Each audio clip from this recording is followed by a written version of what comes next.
Today we will discuss rule number 8 procurement planning and rule number 9 limitation on splitting or regrouping of proposed procurement.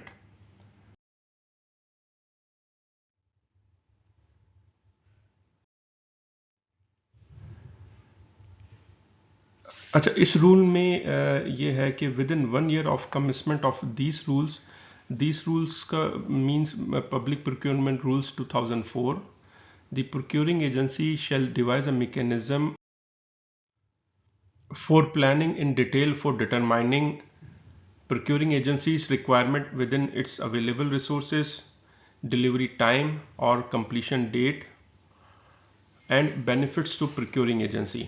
तो ये liability है procuring agency की कि वो अपना कोई इस तरह का मैकेनिज्म बनाएगी जिससे वो ये डिटरमाइन कर सके कि उसके पास अवेलेबल रिसोर्सेज कितने हैं और उसको और मज़ीद कितनी रिक्वायरमेंट है, उस जो प्रोक्योरमेंट है उसकी डिलीवरी टाइम या कंप्लीशन डेट क्या होना चाहिए और वो प्रोक्योरमेंट के बेनिफिट्स क्या होंगे।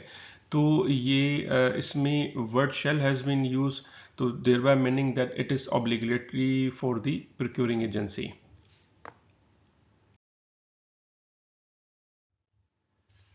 रूल नंबर 9 है that is limitation on splitting और रीग्रुपिंग ऑफ प्रपोज प्रोक्योरमेंट। जो हमने प्रोक्योरमेंट प्लान किए हैं रूल नंबर 8 में, उसकी जो स्प्लिटिंग और रीग्रुपिंग की जो लिमिटेशंस हैं वो रूल नंबर 9 में डिफाइंड है। Under this rule, procuring agency shall announce all proposed procurement of each financial year in appropriate manner. तो ये प्रोक्योरिंग एजेंसी की ऑब्लिगेशंस है कि वो हर साल जो भी उसने प्रोक्योरमेंट प्लान की हैं रूल नंबर 8 के तहत वो उसको अनाउंस करेगी in appropriate manner. Public procurement regular authority ने एक फॉर्मेट अपनी वेबसाइट पे दिया है एनुअल प्रोक्योरमेंट प्लान के लिए।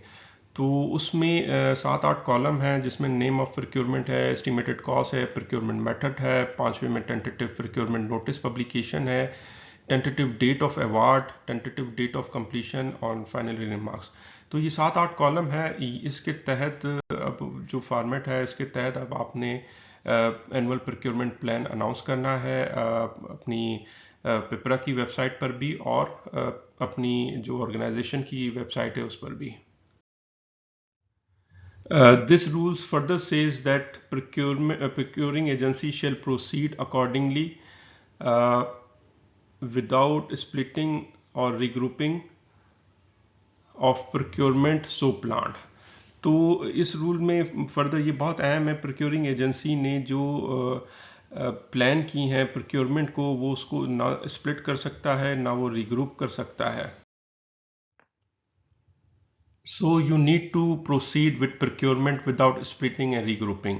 आपने जिस तरीके से प्रोक्योरमेंट प्लान की है रूल नंबर 8 के तहत आपने टेंडर भी उसी तरीके से फ्लूट करना है, उसमें कोई स्प्लिटिंग कोई रीग्रुपिंग नहीं करनी।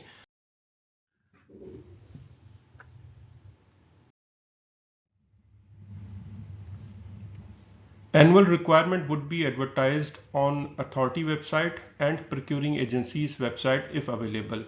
जो भी एनुअल रिक्वायरमेंट या एनुअल प्रोक्योरमेंट प्लान है उसको एडवर्टाइज किया जाएगा पिपरा की वेबसाइट पर और प्रोक्योरिंग एजेंसी की वेबसाइट पर अगर वो अवेलेबल है। एक चीज़ बहुत अहम है कि यहाँ पे word would be has been used instead of shell.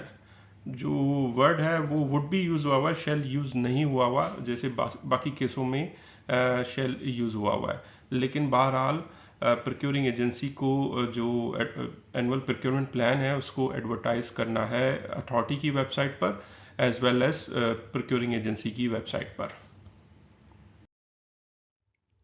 Since regrouping और स्प्लिटिंग अलाउ नहीं है, बाज़ औक़ात होता ये कि आप जब एक दफ़ा कोई टेंडर फ्लूट करते हैं तो उसमें इतना अच्छा रिस्पांस नहीं आता। से कि आपने एसीज़ की प्रोक्योरमेंट आप कर रहे हैं और उसमें 2 टन के 4 टन के और मुख्तलिफ कैपेसिटीज़ के एसी अवेलेबल यानी आपने प्रोक्योर करने हैं।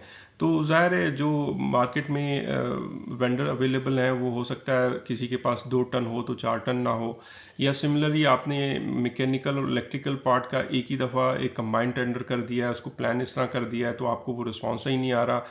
तो ये बाज़ औक़ात आपके लिए ज़रूरी होता है कि यार उसको किसी तरीके से 2 हिस्सों में कर दिया जाए, यानी इलेक्ट्रिकल पार्ट को अलग टेंडर किया जाए, मैकेनिकल पार्ट को अलग टेंडर किया जाए। लेकिन ज़ाहिर है रूल में ये गुंजाइश नहीं है, तो फिर इसकी रेमेडी क्या है? रेमेडी ये है कि procurement can be fluted in lots, lots में आप इसको फ्लूट कर सकते हैं। ये लॉट्स क्या है? लॉट्स ये कि सिंगल टेंडर इज फ्लूटेड, एक सिंगल टेंडर ही जैसे आपने प्लान किया है वैसे ही वो फ्लूट होगा।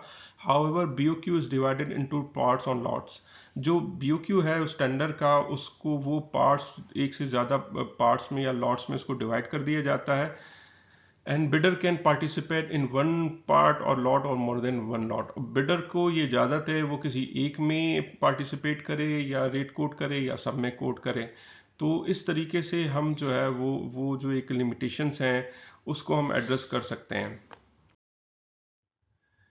सिंध पब्लिक प्रोक्योरमेंट रूल्स 2010 में एक जो रूल है इसका, लिमिटेशन ऑन स्प्लिटिंग और रीग्रुपिंग ऑफ प्रपोज प्रोक्योरमेंट, उसमें ये एक प्रोविजन मौजूद है कि आप इसको रीग्रुप कर सकते हैं, स्प्लिट कर सकते हैं। तीन रीज़न उन्होंने बयान किए हैं कि block acquisition of goods services और works will unnecessary hold up available resources. बी इसका बहुत अहम है, technical reason indicate that splitting और packaging will improve the quality, and last is the impact of whether geographical spread on certain procurement, particularly in case of works contracts, will affect its execution with regard to quality and delivery schedule।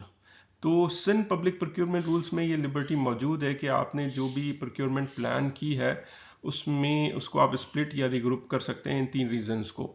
तो federal public procurement regular authority को भी चाहिए कि अपने rules में थोड़ी सी कोई amendment और इस तरह की लचक लाएं, क्योंकि बाज़ औक़ात ये काफ़ी ज़रूरी हो जाता है कि उसको जो प्रोक्योरमेंट आपने प्लान की है उसको स्प्लिट किया जाए या रिग्रुप किया जाए।